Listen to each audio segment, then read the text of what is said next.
देखिए, ये कार्रवाई बदले की भावना से कार्रवाई की जा रही है। जैसा कि आपको भी मालूम है, सबको मालूम है कि जिला पंचायत का चुनाव इस समय चल रहा है और उसमें बीजेपी के पास कुछ भी नहीं है।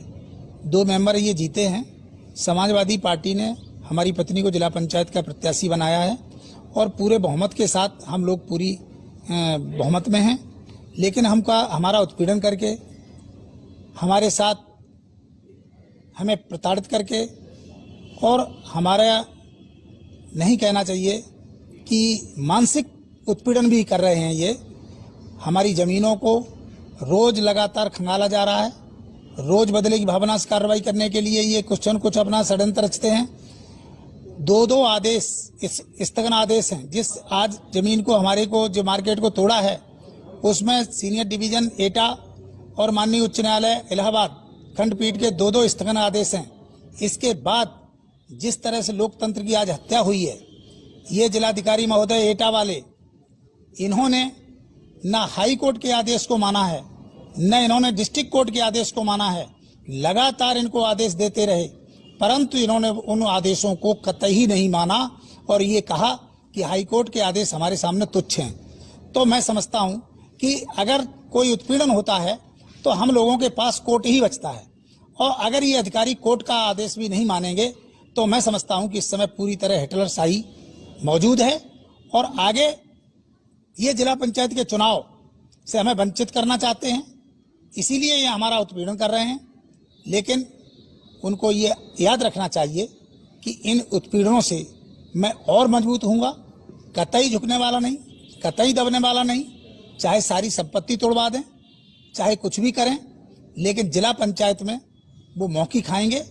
इनका नंगा जो ये हुए हैं, भाजपा के एटा के नेता, ये सीट नहीं जिता पाए, अब केवल पुलिस और प्रशासन के दबाव में चुनाव जीतना चाहते हैं। जनता में जाइए, जनता तुम्हारे लिए तैयार बैठी है तुमसे बदला लेने के लिए। तो हमसे बदला लेके हमारा क्या करना चाहते हो? जनता ने जिताया है, जनता से अगर आप नाराज हैं तो जनता को मरवा डालो। जी, आपका अगला कदम क्या होगा? मेरा अगला कदम यह है कि मैं इन अधिकारियों को माननीय उच्च न्यायालय में ले जाऊंगा, माननीय उच्च न्यायालय से सुप्रीम कोर्ट ले जाऊंगा। मैं इनको छोड़ने वाला नहीं हूं।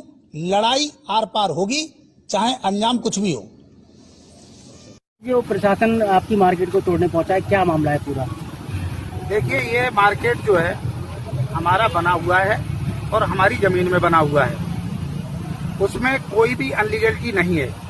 अब प्रशासन ये कह रहा है कि विनियमित क्षेत्र में नक्शा पास नहीं है। अभी जो हमारी एडीएम साहब से बात हुई, जब सिविल कोर्ट का यथास्थिति का आदेश है पूरी बिल्डिंग पे कि इस पे कतई भी कोई किसी तरह का हस्तक्षेप नहीं किया जाएगा, तो जब तक सिविल कोर्ट में उसमें जिलाधिकारी एटा और एसडीएम सारे लोग उसमें पार्टी हैं, तो जब तक कोर्ट से डिसाइड नहीं हो सकता है तब तक ये कैसे डिमोलिश कर सकते हैं? ये बिल्कुल अन्याय, सरासर गलत है।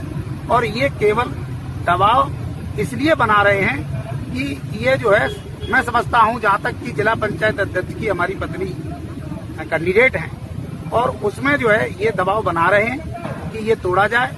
मैं इसको जो है हाई कोर्ट तक और पहले तो सिविल कोर्ट में, ऐसा तो मैंने पहली बार देखा है कि सिविल कोर्ट के स्टे के बाद कोई कानून कायदा कतई माना ही नहीं जा रहा है और जबरदस्ती उसे तोड़ रहे। जिलाधिकारी से मैं मिलने गया, मैंने जिलाधिकारी से मिलने गया, वहाँ जो है उन्होंने मिले नहीं। उन्होंने कह दिया आप क्या मानते हैं जिला पंचायत में जो आपकी जीत हुई है उसका बदला लिया जा रहा है? मैं निश्चित रूप से, जब हमारे कागज सही हैं, हमारे पास सारे डॉक्यूमेंट्स हैं, कोर्ट का स्टे है, इसके बाद ये कोर्ट का स्टे नहीं मान रहे हैं तो इनके पास पुलिस है, फोर्स है, प्रशासन है, सरकार है। ये चाहे वो कर दे, ये चाहे हमारे घर खसा दे, इनको कौन रोकेगा? क्या करेंगे? अगला कदम क्या होगा? आप समझिए, इनको इनके पास स्टे, इनको सब मालूम है, कोर्ट में ये तारीखें कर रहे हैं और इसके बाद अभी हम रिसीव करा रहे हैं तो रिसीव नहीं कर रहे हैं। तो ये आप देखिए सरेआम, क्या कोर्ट में मैं हाई कोर्ट, सुप्रीम कोर्ट तक जाऊंगा। अगली कार्रवाई क्या होगी आपकी? इसके खिलाफ जो विधिक कार्रवाई इन अधिकारियों के खिलाफ होगी, खबर बना रहा हूँ, वो मैं निश्चित रूप से, अपने अधिवक्ता हमारे खड़े हैं, ये बता रहे हैं कि ये अनलीगल आप कर रहे हैं, लेकिन कोई भी आदमी सुनने को तैयार नहीं है। आप समझिए, जबरदस्ती इसको तोड़ा जा रहा है।